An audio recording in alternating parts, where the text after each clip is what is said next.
Hello and welcome to One Piece World Journal. In this video, I'll be breaking down all the crazy information Oda has dropped on us in chapter 1055. Our main topics will be on Pluton, how Oda used Green Bull to foreshadow Pluton's reveal, what the symbolic meaning of Luffy breaking Kaido's horn meant, and especially, I'll show you all the ties that lead all the way back to the God Valley. But most importantly, I'll be telling you what the Pluton is.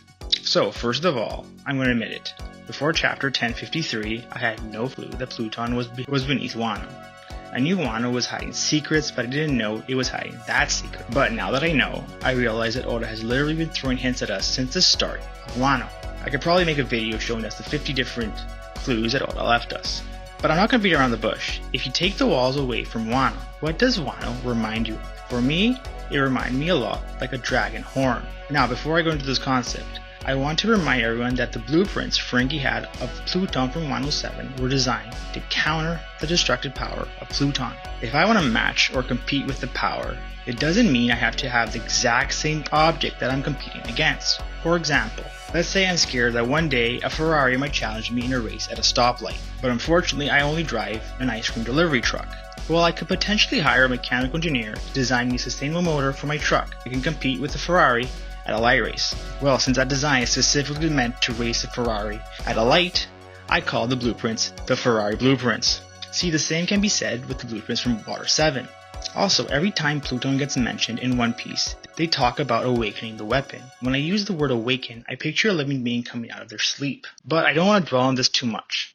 All I want to say is that I strongly don't believe that Pluton is a ship. Okay, back to the dragon horn. I'm just going to go ahead and say it. Lying dormant beneath Wano, there is a massive, titanic dragon. It's so big that the whole Wano area is just his horn. Now, to give you a perspective, Momo and Kaido's dragons would be the size of larva eggs compared to this dragon. Now, if you think about it, the whole Wano arc was centered around dragons. The ruler of the land was an evil dragon that got overthrown by the rightful ruler, who was another dragon, who teamed up with a pirate that used special dragon haki to beat the other dragon.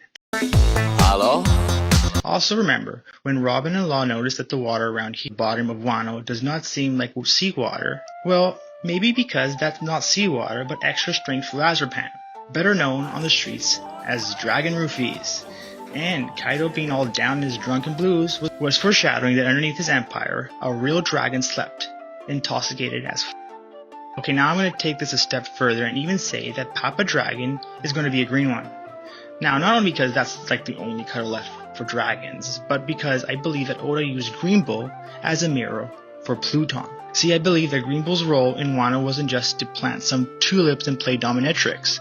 I believe that Oda brought him into the Wano arc to foreshadow the sleeping dragon beneath. And if you think about it, Green Bull has been mentioned, but we never see what he looks like. The same can be said about Pluton. It was always mentioned, but we never knew its location. However, in both the same chapter, 1053, we get Green Bull's reveal, and we also get the location of Pluton, which both happen to be in Wano. So again, if Wano is indeed a dragon horn, then there should be another dragon horn somewhere in the ocean. 2 months ago I made a video on rocks, and in my video I suggested that God Valley was in Wano.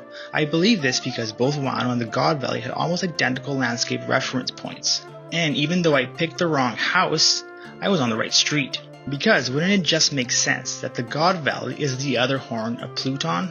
And remember, the God Valley is, according to Sengoku, destroyed.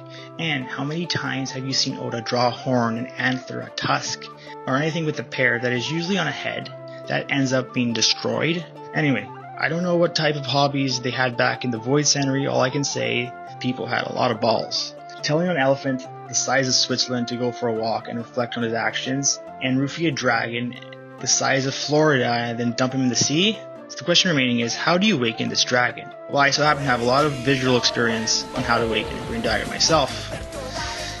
Okay, let's start off with the 7. My name is Marco, and this is One Piece World Journal. Thank you so much for watching.